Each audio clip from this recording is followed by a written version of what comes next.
Ketika seorang siswi pendiam rela melakukan apapun demi membalas kematian ayahnya, gadis SMA bernama Jiwoo ini tak menyangka jika ayah yang sangat ia sayangi ternyata menjadi buronan kepolisian karena sebuah kasus. Masalah yang menimpa ayahnya berimbas pada kehidupan Jiwoo di sekolah yang selalu dikucilkan dan dipandang negatif oleh para guru. Cacian dan perundungan selalu Jiwoo dapatkan oleh geng yang paling kuat di sekolahnya. Keberadaan ayahnya yang tidak ia ketahui ditambah nomor HP-nya yang tak aktif semakin membuat Jiwoo frustasi. Hampir setiap hari, detektif mengawasi di sekitar rumahnya dan mendatangi sekolah Jiwoo yang membuat teman-temannya terus menggunjingnya.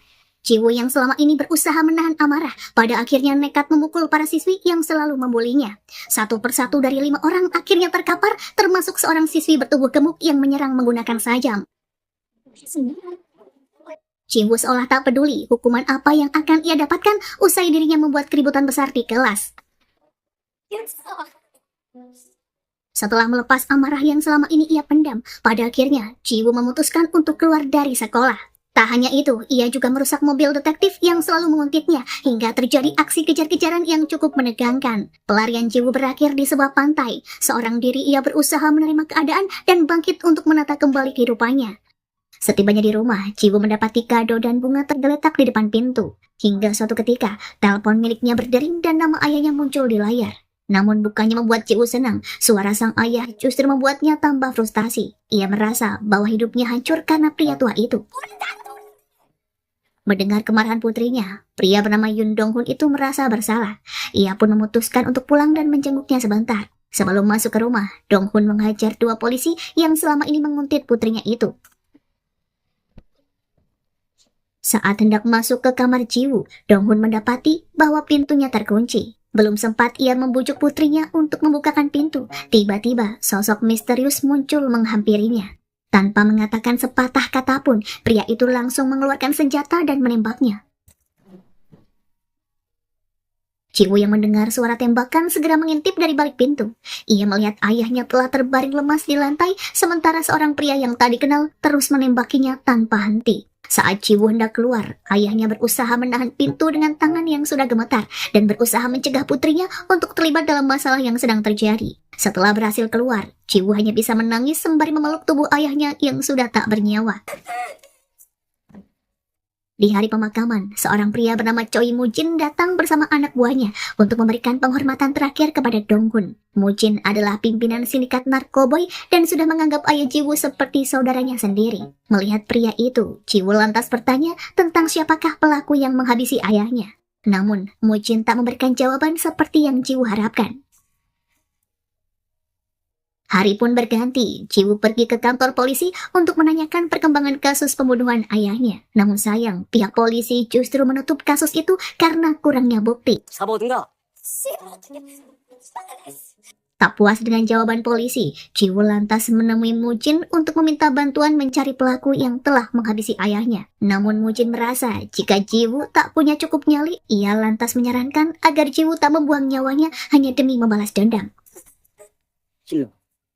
Jiwoo pun akhirnya pulang dengan tangan kosong, hingga tiba-tiba seseorang menggedor-gedor pintu kamarnya. Dalam keadaan takut, Jiwoo pun mengintip dari balik lubang pintu. Ia pun melihat seorang pria misterius berdiri di luar dengan wajah yang tampak tak jelas. Beruntungnya, tak lama kemudian pria itu berbalik dan pergi begitu saja. Merasa tak ada yang mau membantunya, Jiwoo pun nekat mencari pelaku yang telah menghabisi ayahnya. Ia menyebarkan selebaran yang menawarkan hadiah 5 juta won bagi siapapun yang bisa memberikan petunjuk tentang seseorang yang menghabisi ayahnya itu.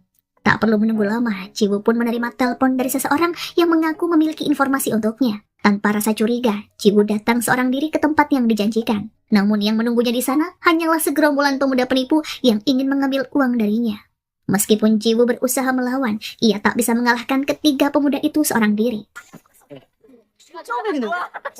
Jiwoo pun dipukuli hingga ia tak berdaya dan kemudian dimasukkan ke dalam bagasi mobil untuk dibawa ke suatu tempat. Tak lama kemudian, tiba-tiba mobil yang membawa Jiwoo berhenti dan bagasi terbuka. Gadis itu pun segera keluar dan mendapati ketiga pemuda tersebut sudah terkapar tak berdaya. Tepat di hadapan Jiwoo, terlihat sosok Mujin sebagai orang yang telah menyelamatkannya.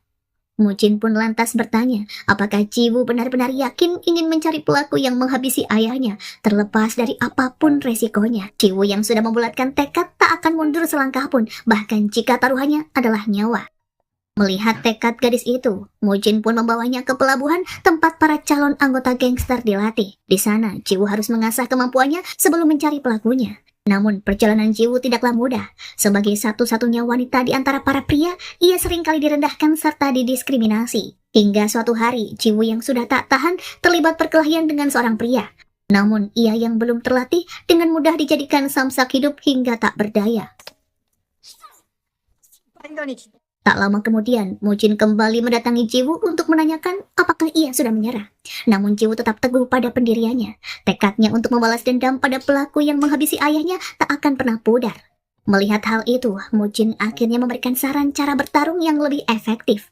Ia menyarankan agar Jiwoo mengincar titik vital lawan, karena kekuatan fisik saja tak cukup untuk mengalahkan musuh yang kuat. Sejak saat itu, Jiwoo terus berlatih tanpa mengenal lelah untuk meningkatkan kemampuan bertarungnya. Ia juga ingin membuktikan bahwa dirinya tak akan kalah meskipun ada di antara para pria. Hingga suatu hari, kesempatan itu pun datang juga. Sebuah pertarungan Battle Royale diadakan untuk mencari tahu siapakah yang terbaik di antara mereka. Meskipun Jiwoo adalah satu-satunya wanita, ia tak akan kalah begitu saja. Dengan keahlian yang telah diasah selama ini, ia bergerak cepat mengalahkan satu demi satu lawannya. Setelah pertarungan yang begitu sengit, kini hanya tersisa Jiwoo dan Gang Jae untuk memperebutkan gelar pemenang. Pertarungan antara Jiwoo dan Gang Hee berlangsung sengit. Meskipun Jiwoo kalah dalam hal kekuatan, tekniknya bertarung yang baik memungkinkan ia untuk mengimbangi serangan pria itu. Hingga pada akhirnya, Jiwoo bisa menemukan celah. Dengan gerakan yang cepat, ia melepaskan sikutan tajam ke arah dagu Gang Jae. Serangan itu pun menghantam dengan keras yang membuat Gang Jae terhuyung dan jatuh ke lantai terkapar tak sadarkan diri. Setelah kekalahan yang memalukan itu, Gang Jae merasa sangat kesal. Ia pun berencana untuk membalas dendam. Sebelumnya, ia diam-diam memberikan obat tidur pada minuman Jiwoo yang membuat gadis itu jatuh pingsan. Gang Jae pun mengajak temannya untuk melancarkan aksinya. Namun, meski dalam keadaan setengah sadar, Jiwoo masih berusaha untuk melawan. Tanpa sengaja, ia menyenggol guci berisi abu ayahnya hingga jatuh dan pecah, yang seketika membuat serpihan kaca yang tajam bertebaran di lantai. Dari pecahan guci itu, Jiwoo berhasil menusuk salah satu pelaku dan melarikan diri. Beruntungnya, sebelum pria itu berhasil membalas, aksinya pun seketika terhenti karena ia ketahuan. Mengetahui apa yang terjadi pada putri sahabatnya itu, Mujin merasa sangat marah. Tak berhenti sampai di situ, Gang Jae pun akhirnya diusir dari organisasi. Mujin lalu mengajak Jiwoo untuk bertemu dan memberinya petunjuk penting mengenai siapakah pelaku yang menghabisi ayahnya. Ia pun menunjukkan senjata yang digunakan dalam aksi pembunuhan itu, yang ternyata adalah milik kepolisian. Mujin lalu meminta Jiwoo untuk menyusup ke kepolisian dan mencari tahu identitas pembunuh ayahnya. Ia juga harus membuang identitasnya sebagai Jiwoo dan menggantinya dengan nama Hyejin.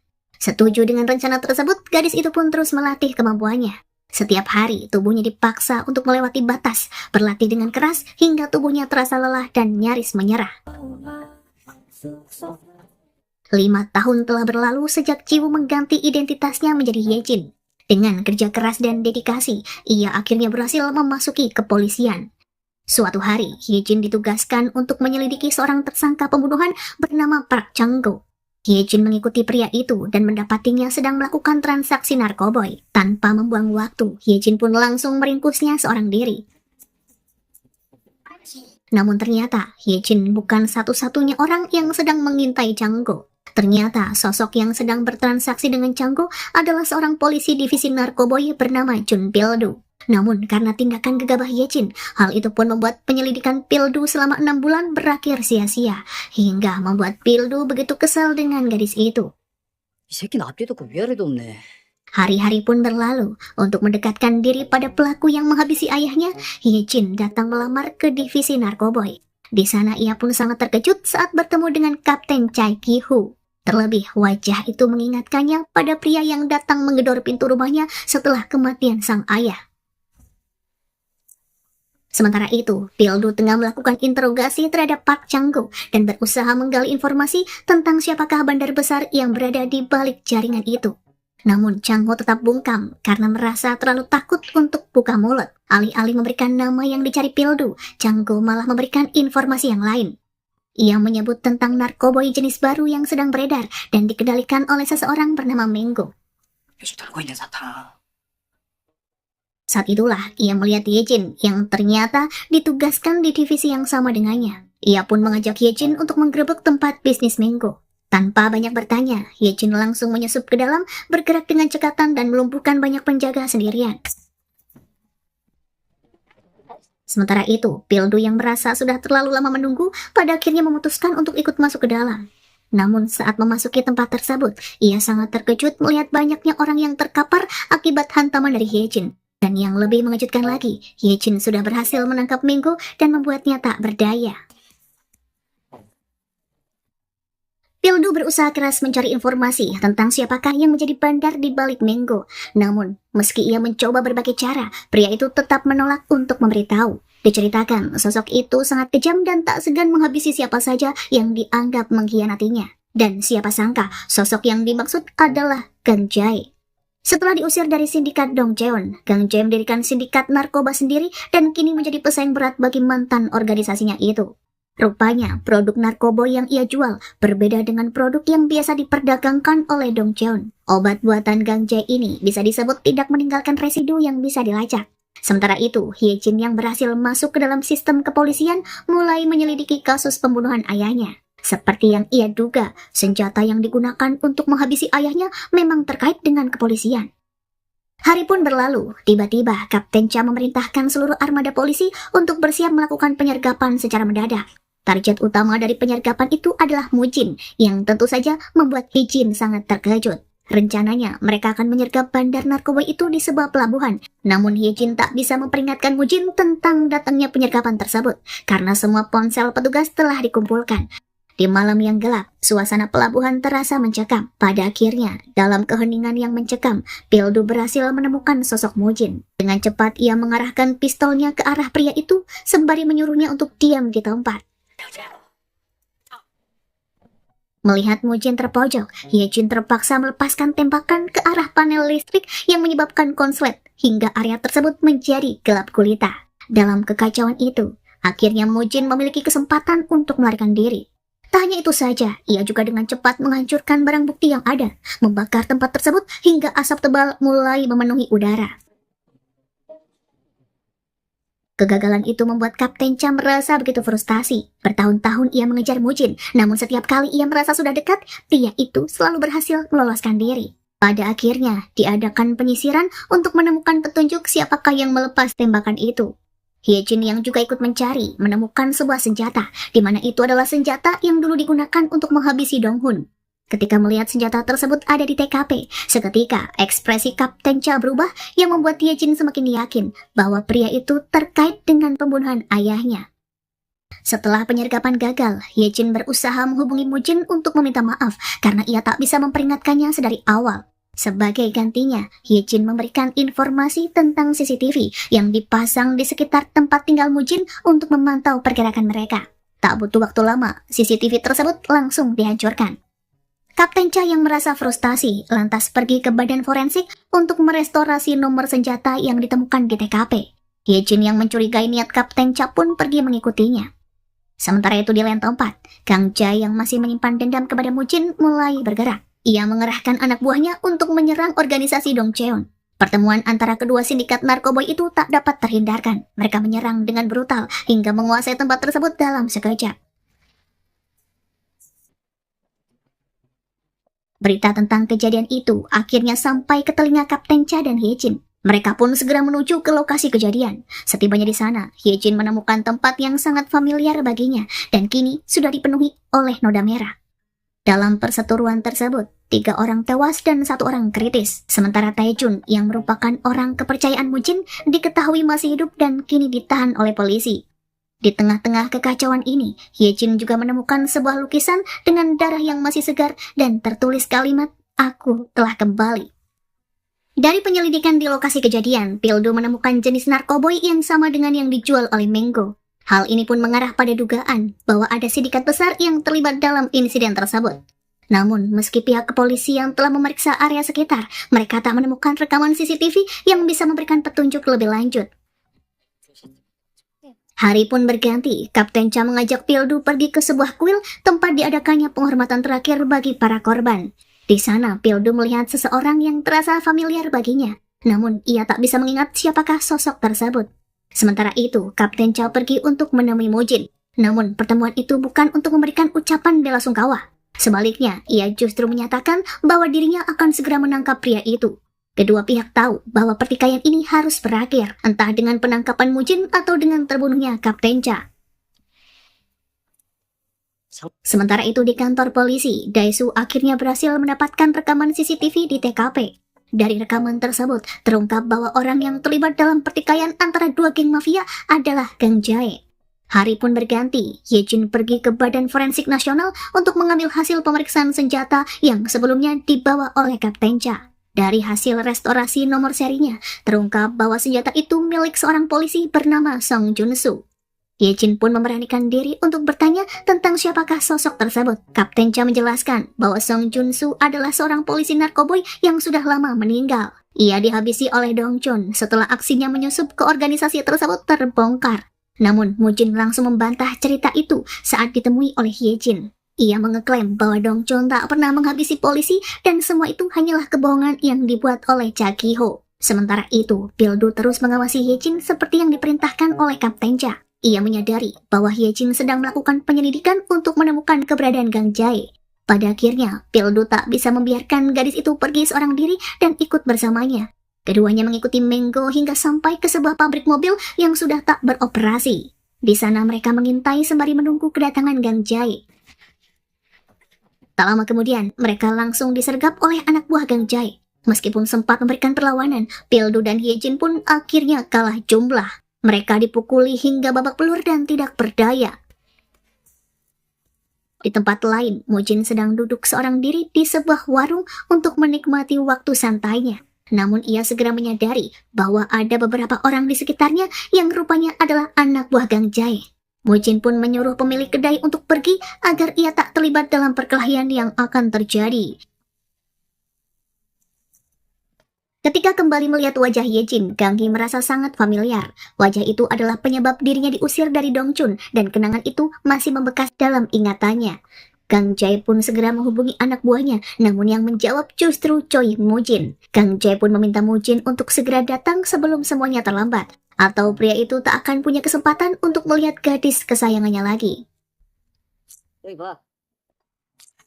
Gang Jae pun memborgol Yejin dan Pildu ke sebuah mobil rongsokan. Ia berniat menghabisi mereka dengan cara memasukkannya ke dalam mesin peremuk mobil. Yejin dan Pildu hanya punya sedikit waktu untuk mencari cara melarikan diri sebelum nyawa mereka melayang. Namun meski berusaha keras, keduanya tak bisa melepaskan borgol yang membelenggu tangan mereka. Mesin peremuk mulai bergerak dan tubuh mobil perlahan hancur. Mereka semakin terhimpit dan hanya tinggal menunggu waktu hingga tubuh mereka remuk. Beruntungnya, pada saat yang tepat, Choi Mujin datang dan menabrak panel mesin tersebut yang menghentikannya tepat sebelum tubuh mereka hancur. Setelahnya, Mujin pun segera pergi karena mendengar suara sirene mobil polisi yang semakin mendekat. Akibat insiden tersebut, Yejin dan Pildu terluka parah dan harus dirawat di rumah sakit. Melihat apa yang terjadi pada Yejin, Mujin berniat mengirimnya ke luar negeri. Ia tak ingin gadis itu terus mempertaruhkan nyawanya demi misi membalas dendam. Selain itu, jika Gang Jae sampai tertangkap, maka identitas asli Yejin akan terbongkar. Namun Yejin tentu saja langsung menolak rencana itu. Ia sudah siap mempertaruhkan segalanya demi ambisi membalas dendam. Keesokan harinya, Yejin yang kondisinya sudah mulai membaik bisa kembali masuk ke kantor. Di sana ia tak sengaja bertemu dengan Chu Jin-se, seorang polisi yang dulu pernah menangani kasus kematian ayahnya. Namun anehnya, Jin-se justru pura-pura tak mengenalnya meskipun ia tahu bahwa identitas aslinya adalah Yoon Jin-woo. Bahkan ketika Kapten Cha bertanya tentang Putri Dong-hun, Jin-se pura-pura tak mengetahui kebenarannya. Jin-se juga memberitahu Yejin bahwa orang yang mengubur kasus kematian ayahnya adalah Cha Ki-ho. Hal tersebut semakin memperkuat kecurigaannya bahwa pria itu memang terkait dengan Dong-hun. Kabar pertemuan Jin-se dengan Ki-ho pun sampai ke telinga Mujin. Karena ia sudah menutup mulut soal identitas Yejin, Jin-se pun meminta imbalan darinya. Merasa keberadaan Jin-se bisa menjadi ancaman, Mujin pun langsung menghabisinya. Pria itu dicekik hingga tewas dan mayatnya dibuang ke laut. Sementara itu, Ye-jin terlihat menemui Minggu untuk mendapatkan informasi tentang keberadaan Gang Jae. Setelah memberi sedikit ancaman, Minggu akhirnya membuka mulut dan mengungkapkan bahwa Gang Jae berencana kabur ke luar negeri menggunakan kapal. Dan informasi itu pun segera Ye-jin sampaikan kepada Mujin. Mujin tak bisa membiarkan Gang Jae terus bertindak sesuka hatinya. Ia pun segera mengerahkan pasukannya untuk menghabisi pria itu sekarang dan selamanya. Di lain tempat, Kapten Cha tiba-tiba menerima telepon yang tak terduga dari Gang Jae. Ia menawarkan kesepakatan untuk membantu menangkap Mujin asalkan polisi mau membebaskannya. Polisi yang sudah mendapatkan informasi juga bersiap di lokasi untuk menyergap Mujin. Ye-jin yang merasa ada yang tak beres segera menuju ke lokasi. Bentrokan antara dua kelompok mafia besar pun pecah dan terjadi sangat kacau. Berbagai senjata saling beradu, menciptakan suara keras setiap kali mengenai tubuh lawan. Korban pun berjatuhan. Beberapa orang terkapar dengan luka parah akibat perkelahian tersebut. Keadaan pun semakin runyam dan tak ada yang bisa menghentikan pertikaian ini. Melihat kekacauan itu, polisi segera melakukan penyergapan. Tembakan demi tembakan terdengar keras mengiringi serbuan mereka. Suasana penuh kekacauan dan suara tembakan bersautan serta tubuh para anggota mafia jatuh satu persatu. Beberapa di antaranya mencoba kabur, namun tembakan polisi terus menghujani mereka. Di lain sisi, Gang Jae dan Mujin terlibat aksi kejar-kejaran yang menegangkan. Mereka saling beradu pisau. Setiap serangan menghasilkan sayatan demi sayatan yang menggores tubuh masing-masing. Namun pengalaman Mujin yang jauh lebih banyak membuatnya dominan hingga Gang Jae pun mulai terpojok. Akan tetapi, dalam kelengahan sesaat, Gang Jae berhasil menusuk Mujin tepat di bagian perutnya. Pria itu pun terjatuh, tubuhnya gemetar dan tak berdaya disertai darah yang mulai mengalir dari lukanya. Beruntungnya, Ye-jin datang tepat waktu dan menodongkan senjata ke arah Gang Jae untuk menghentikan aksinya itu. Ia pun segera menyuruh Mujin untuk segera melarikan diri. Meski dalam keadaan terpojok, Gang Jae tetap tak gentar. Ia memegang rahasia besar tentang identitas Ye-jin yang sebenarnya. Dengan senyuman sinis, Gang Jae mengatakan bahwa dirinya menyerah dan akan mengungkapkan rahasia itu kepada Pildu. Merasa bahwa keberadaan Gang Jae bisa menjadi ancaman besar baginya, Ye-jin tak punya pilihan lain. Ia pun menarik pelatuk senjatanya dan peluru menghujam tubuh Gang Jae yang membuatnya jatuh ke tanah dan tak bernyawa. Sementara itu, Mujin yang tengah dikejar oleh Kapten Cha semakin terpojok. Namun di saat-saat kritis, Taiju datang dengan mobil dan membawanya kabur. Lagi-lagi, upaya penangkapan Mujin gagal dan ia berhasil melarikan diri. Mujin yang terluka parah meminta Taijun untuk menurunkannya dari mobil. Dengan langkah terseok, ia berjalan sendirian menuju ke sebuah kuil. Di sana, seorang biksu dengan penuh perhatian merawat lukanya hingga kondisi Mujin perlahan membaik. Sementara itu, Ye-jin terus dihantui oleh tindakannya yang menembak mati Gang Jae. Ini adalah pertama kalinya ia menghabisi seseorang dan perasaan itu sangat mengganggu dirinya. Setiap kali ia teringat kejadian itu, rasa bersalah dan ketakutan datang begitu saja. Trauma yang ditinggalkan begitu dalam membuatnya merasa tertekan dan tak tenang. Wajah Gang Jae yang terjatuh penuh darah dan suara tembakan itu terus terngiang di telinganya. Tiba-tiba, bel di pintu berbunyi yang membuat Ye-jin sangat terkejut. Saat ia membuka pintu, Pildu sudah berdiri di sana. Ia datang untuk menemaninya dan membantu menenangkan pikiran. Pildu tahu betul betapa berat kondisi yang sedang dirasakan Ye-jin saat ini. Keesokan harinya, Ye-jin menerima titipan amplop misterius yang ternyata dari Gang Jae. Saat dibuka, amplop itu berisi sebuah foto. Matanya langsung terpaku pada deretan polisi yang berjejer. Namun yang membuatnya terkejut adalah ketika ia menemukan sosok ayahnya di antara mereka. Akan tetapi, nama yang tertera bukanlah Hyun Dong-hun, melainkan Song Jong-soo, nama yang pernah diceritakan oleh Kapten Cha. Jong-soo dilaporkan telah meninggal hanya sebulan setelah ia bergabung dengan divisi Narkoboy. Semua itu pun membuat Ye-jin merasa bingung mengapa ayahnya ada di antara para polisi dan siapakah sebenarnya Song Jong-soo itu. Tak lama kemudian, Mujin menghubunginya dan meminta gadis itu untuk datang menemuinya. Di sana, Hyejin pun menceritakan tentang foto yang dikirimkan oleh Gang Jae. Ia bertanya kepada Mujin, apakah ayahnya dulu adalah seorang polisi. Pria itu pun membenarkan hal tersebut. Dulunya, Cha Gi-ho mengirim ayah Hyejin untuk menyelidiki organisasi Dongchun miliknya. Namun, Song Jun-soo malah berbalik memihak padanya dan mengganti identitasnya menjadi Yeon Dong-hun. Mujin menyebut bahwa Cha Gi-ho tak terima dengan pengkhianatan tersebut dan memutuskan untuk melenyapkannya. Selama ini, Mujin sengaja tak memberitahunya agar Hyejin bisa menemukan jawabannya sendiri. Sementara itu di kepolisian, Kapten Cha memerintahkan anak buahnya untuk melacak jejak pelarian Mujin. Seluruh area disisir untuk mencari petunjuk keberadaan pria itu. Hingga pencarian membawa Pildu sampai ke sebuah kuil. Namun meski sudah dekat, ia tetap tak menemukan satupun jejak. 요즘은 더 우리 암살을 찾는 분들이 없습니다. Di lain sisi, Mujin mulai merasakan adanya keraguan dalam diri Hyejin. Ia pun memerintahkan Taeju untuk menghabisi Cha Gi-ho karena ia merasa Hyejin mulai ragu pada tujuannya untuk membalas dendam. Di malam harinya, Kapten Cha yang sedang mabuk setelah minum-minum diantar pulang oleh Pildu. Namun ia tak tahu akan ada bahaya yang sedang mengintainya. Ketika Pildu sudah pergi, tiba-tiba sosok misterius menerobos masuk ke dalam rumah dan menusuknya secara brutal hingga Kapten Cha terkapar tak berdaya. Tak lama kemudian, secara kebetulan Hyejin datang ke rumah Kapten Cha untuk menanyakan sesuatu. Ketika melihat noda merah pada gagang pintu, kecurigaannya pun semakin muncul. Saat masuk, ia pun terkejut ketika Kapten Cha tiba-tiba melepaskan tembakan ke arahnya dan mengira bahwa Hyejin adalah orang yang baru saja menusuknya. Mendengar suara tembakan itu, Pildo pun segera kembali untuk mengecek. Melihat Kapten Cha yang terkapar dan tak berdaya, Hyejin tak mengurungkan niatannya. Dengan senjata di tangan, ia mengancam Kapten Cha dan menanyakan tentang apa yang telah ia lakukan kepada ayahnya.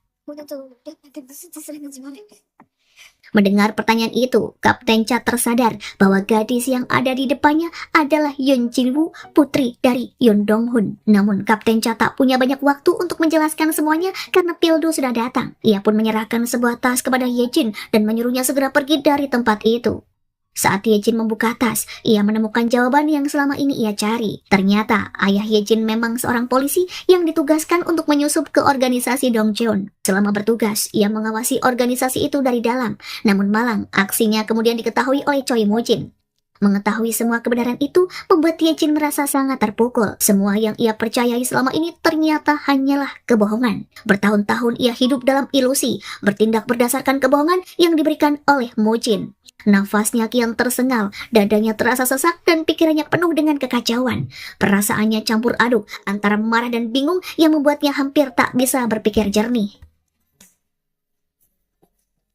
Usai menenangkan diri, Hyejin pergi ke rumah sakit untuk menjenguk Kapten Cha. Di sana ia bertemu dengan Pildu. Setelah menjalani operasi selama 4 jam, Kapten Cha akhirnya berhasil melewati masa kritis dan dipindahkan ke ruangan lain.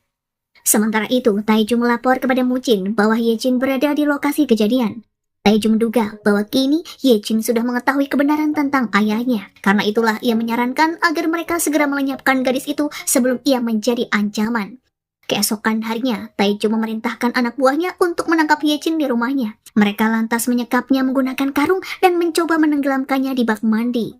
Dengan tenaga yang tersisa, Hyejin menggeliat dan berusaha untuk melawan. Pada akhirnya, ia berhasil melepaskan diri dan melumpuhkan ketiga pria itu. Melihat kegagalan anak buahnya, Taeju yang semula menunggu di luar akhirnya masuk untuk membereskan semuanya. Saat mereka berhadapan, Hyejin menduga bahwa Taeju adalah orang yang selama ini menghabisi ayahnya. Pertarungan sengit pun terjadi di antara mereka. Sabetan demi sabetan senjata digunakan untuk saling menyerang dan luka-luka pun menggores tubuh mereka berdua. Namun Hyejin akhirnya berhasil melukai Taeju tepat di bagian lehernya dan mengakhiri pertarungan itu. Tubuh Taeju tergeletak tak bernyawa dan Hyejin berdiri di atasnya. Napasnya semakin terengah-engah dengan tubuhnya yang penuh luka. Sementara itu di kantor polisi, Pildu dikejutkan dengan kedatangan Mujin yang tiba-tiba menyerahkan diri. Namun anehnya, pria itu tetap bersikeras bahwa bukan dirinya yang menghabisi Gang Jae. Ia juga membantah telah memerintahkan penyerangan terhadap Kapten Cha. Hyejin yang mendengar kabar itu pun segera pergi ke kantor polisi untuk bertemu Mujin secara langsung. Ia juga bertanya mengapa Mujin menyerahkan dirinya. Pria tua itu pun hanya menjawab bahwa kedatangannya adalah untuk membuktikan bahwa dirinya tidak bersalah. Di lain sisi, polisi telah berhasil memperoleh rekaman CCTV dari hari kejadian penyerangan Kapten Cha. Rekaman tersebut menunjukkan jika Hyejin meninggalkan rumah sang kapten tepat setelah penyerangan terjadi. Hal itu seketika membuat Hyejin menjadi tersangka utama.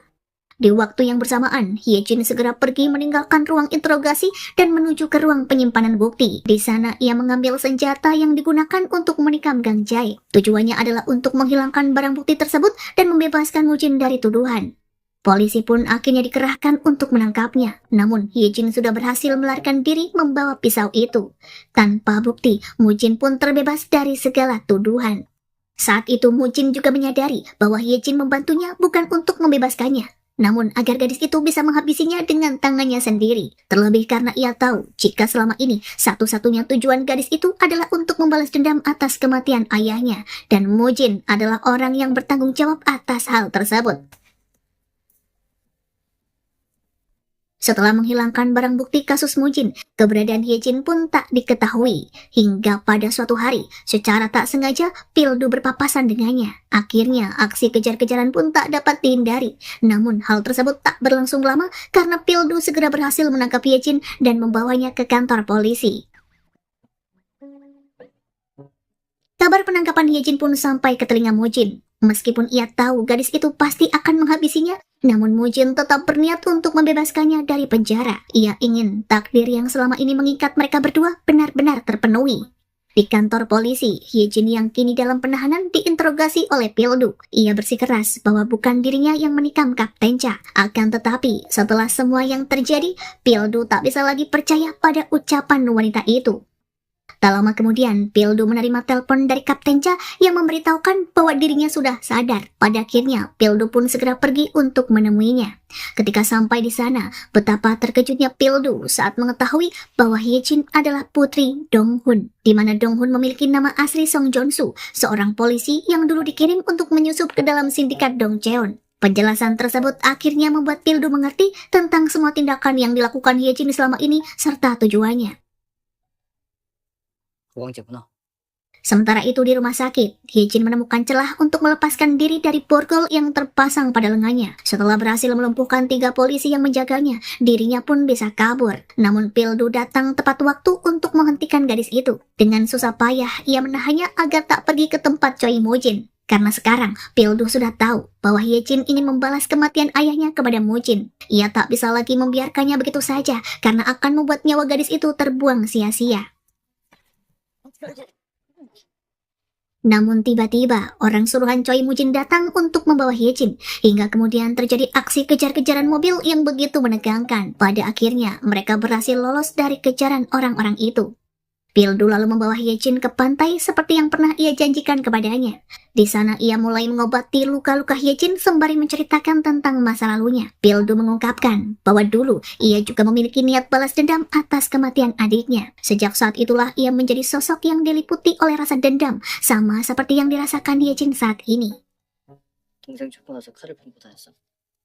Namun pada satu titik, Pildu menyadari bahwa tindakannya itu hanya membuatnya hancur. Ia tak ingin Hyejin mengulangi kesalahan yang sama dengan dirinya. Mungkin untuk pertama kalinya sejak sekian lama, Hyejin merasa ada seseorang yang peduli kepadanya. Perlahan, tembok yang selama ini ia bangun di sekeliling hati mulai runtuh. Tanpa sadar, keduanya semakin dekat dan akhirnya berciuman. Saat itu, seolah beban berat yang selama ini dipikul oleh Hyejin mulai terasa lebih ringan. Deburan ombak yang tenang menjadi latar bagi momen itu dan keduanya tak bisa lagi menahan perasaan yang tumbuh di antara mereka. Dengan latar belakang malam yang tenang, mereka pun memadu kasih seakan dunia di sekitar berhenti sejenak. Di lain tempat, Mujin mengingat kembali masa lalunya bersama Donghun. Saat mengetahui bahwa sahabat dekatnya itu adalah seorang polisi, ia merasa sangat kecewa, hingga ia terpaksa menghabisi sahabatnya itu dengan tangannya sendiri.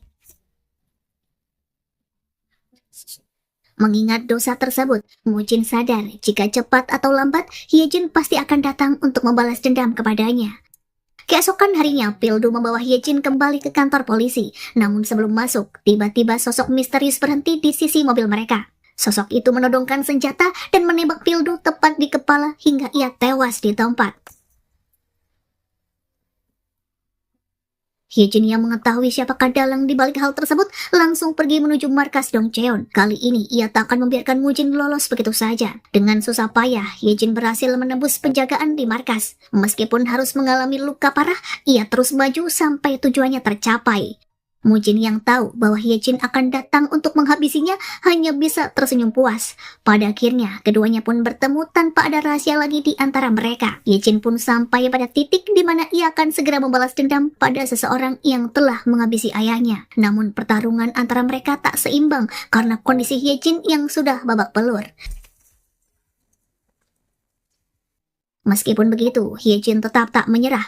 Ia terus menyerang dengan membabi buta. Sayatan demi sayatan terus menggores tubuh keduanya. Darah pun berceceran hingga pada akhirnya Hyejin berhasil melukai perut Mujin yang membuatnya berlutut tak berdaya. Seakan takdir telah menemukan titik akhirnya, Mujin mendorong Hyejin untuk segera menghabisi dirinya dan menyelesaikan ambisi balas dendamnya. Dengan amarah yang telah terpendam selama ini, Hyejin mengumpulkan semua tenaganya untuk menghabisi Mujin. Kini, Hyejin alias Jiwoo telah berhasil mencapai tujuan balas dendam yang selama 5 tahun ini ia perjuangkan. Meskipun ia tahu bahwa ada banyak hal yang harus ia korbankan untuk sampai pada titik ini. Sekarang hampir tak ada lagi yang tersisa bagi dirinya. Orang yang ia cintai, orang yang ia peduli padanya, kini semua telah tiada. Itulah harga yang harus ia bayar demi memenuhi ambisi untuk membalas dendam. Dan film